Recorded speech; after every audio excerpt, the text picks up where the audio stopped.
Hi, I'm Caroline Maata po. Then, I am an area coordinator of IGI company.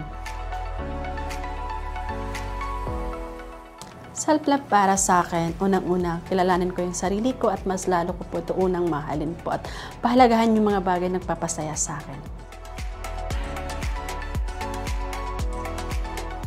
I make sure na balance po yung trabaho ko at saka yung sa sarili ko upang sa ganun, mabigyan ko yung time yung pinaka-importante mga bagay like doing activities in church and I like reading po. Immunity Plus, malaking tulong po siya sa akin sa araw-araw na trabaho ko. Mas nakakapagbigay ng lakas at mas lalo niya akong pinatibay sa akin trabaho sa araw-araw.